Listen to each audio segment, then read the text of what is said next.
Hello and welcome to Loud Online video number 4.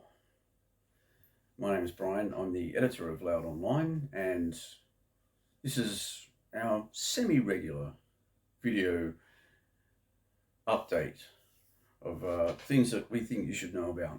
Unfortunately, we haven't been able to do one of these for a while. Once because I've moved house and I didn't have anywhere I could shoot, and two, because basically, thanks to COVID and people not behaving themselves and still not knowing how to react to a worldwide pandemic, nearly 2 years into it, everything is fucked.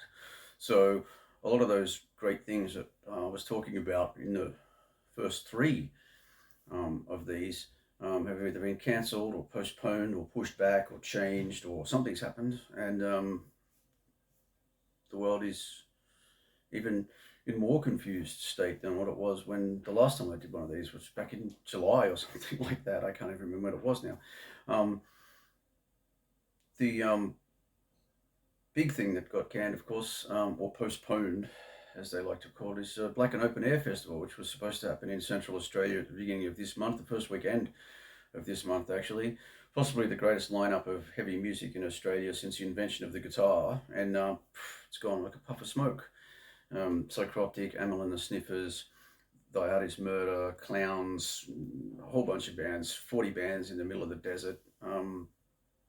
It's got postponed, but it's probably unlikely they're ever going to get that lineup together again to reschedule that event. So it looks like that's a lovely dream that was never realised, unfortunately. Let's hope that they can come up with something um, just as big for next year if it's able to go ahead. So many other tours have been put back too. Psychroptic have rescheduled their tour they were supposed to be in the middle of right now.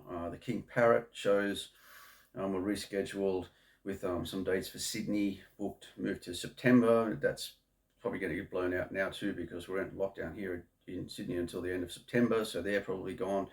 The Amenta Earth Rot tour that got completely cancelled. The Disentombed tour that I didn't even get to tell you guys about, that has been cancelled completely. Kiss's tour has been cancelled. Probably Guns N' Roses tour is probably likely to be cancelled as well. There's no possible chance they're going to be able to come out to Australia to play that. The Screaming Jets have pushed back their All for One 30th anniversary tour to next year sometime. The album, which was supposed to be out this week, has been pushed back to October. Um, and the Meanies had to keep postponing their dates as well. They were on a tour that was supposed to end in July, and now it's going through till November sometime. That's shows they were doing with Dick Lord. They had to keep putting them off. They've moved them to November. There's a possibility they might not go ahead too. Full Tilt.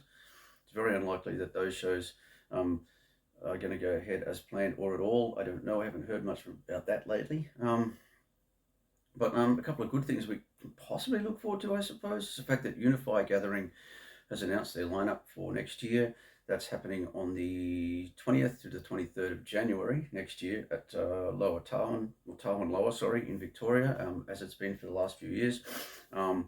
They've got basically like 4 days, 3.5 days anyway, of shows of the festival, headlined by Damn the Affliction, who had to cancel most of their tour as well, and Violent Soho. They've restricted the tickets for that to 7,000, so that could very well be sold out by the time I finish talking tonight. Alpha Wolf, Thornhill, Red Hook, The Last Martyr, Ocean Grove, Gravemind, Dream on Dreamer, whom I thought had split up already, and Short Stack for some reason are going to be on that bill, as well as a whole bunch of other bands as well. Tickets are available now for that, but there's only 7,000 that they're selling, so getting quick if you want to head along to that. The next one is one that I'm very proud to present by Loud Online. It's the Canberra Metal Fest, which is happening the week before Unify at Belconnen at the basement in Belco between January 14th and 15th. That's being headlined by Abramelon and Misery, and it's also going to have Pod People, Plowshare, Reaper, Wretch, Burn the Hostages, 12 Gauge, Rampage, Lucifungus, and a whole lot more. There's about 40 bands lined up for that too. Tickets are going on sale for that on the 1st of September. Again, probably limited capacity. It's at the basement, so it's not going to be huge, but it's going to be huge in other ways because it's been a long time since we've had a metal fest in Canberra like that. probably since Metal for the Brain, actually, which was a very, very long time ago now.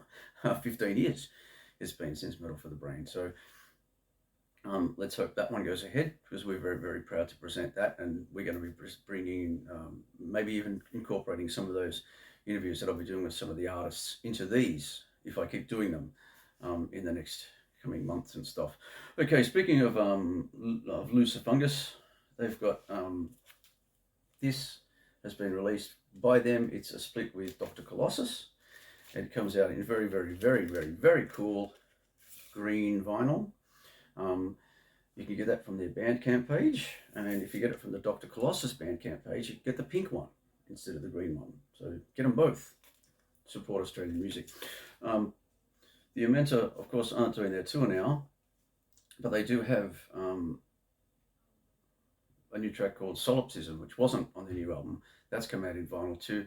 They're only pressed about 100 worldwide of those, so they could all be gone by now if you haven't ordered those already. Another big one for next week, the 27th of August, is She Had's new album is coming out. They haven't done an album since 2014, and this one's called Old Gods. It's got a very Killing Joke vibe to it. I think that Jazz Coleman really rubbed off on them the last time they worked together. Of course, their history goes way, way back to their first album, both, I guess, in sound and also in attitude. They've got some shows booked for October, so hopefully they'll go ahead. Otherwise, of course, they might be able to postpone them until another time. I did have a chat with Tom Larkin about what they've been doing for the past 7 years. That's up on the Loud website now. You can check that out. And I also had a chat through the week with Daniel Wilding, drummer from Carcass. Their new album is coming out this month too. They've released 3 singles from it so far. Get excited if you're a Carcass fan. Of course, it's different from what they've done before, but it's also Carcass. So how can you argue that argument? No, the interview that I did with Daniel, that'll be up on the Loud website in a few days, so you can check that out as well. Him talking about the fact that the band he's in is older than he is and stuff like that. So if you're looking for some good rock to get into at the moment, local rock, there's a couple of bands that have brought out some new stuff. The Ugly Kings have brought out their second album. Their first album, Darkness Is My Friend, was one of my favorites for the year that came out. This one, I haven't been able to digest all of it just yet, but everything I've heard from it so far has been absolutely killer. So get into them. They're a great band. Also from that area of the world, Dangerous Curves are a Geelong band playing music that you'd expect a band called Dangerous Curves to play. Their second album is called Summertime Highs. It sounds a little bit like a compilation of the very, very best Sunset Strip bands of the 1980s, which is either a good thing if you're into that, or, you know, isn't, I suppose, if you don't really like that style of music. But this is very, very good indeed. It's got a bit of a modern twist to it, modern sound, modern production, and they have a song out on at the moment called Good and the Bad, which sounds a little bit like a cross between Def Leppard and Poison. The whole album is excellent. If that's your thing, check it out. It's called Summertime Highs, and it's by Dangerous Curves. We've got an interview with Kim, the singer. That's up on Loud Online as well, if you want to read through that. Finally, I guess we'll wrap up with news of international touring. Not a lot going on there, except that Buck Cherry, who've just put out a pretty staunch album, and Fozzy have announced a tour for January. It's pretty unlikely at this stage that will actually go ahead, but they have announced the dates, and I guess if you are hopeful, then I guess you could look forward to that as well. So that's Loud Online, video 4. Not really a lot of hope to bring you this time around, but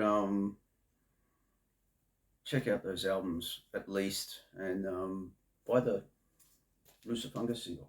It's awesome. I don't know when I'll catch you guys again, but take care, stay safe, stay well, and stay home. Until next time, cheers.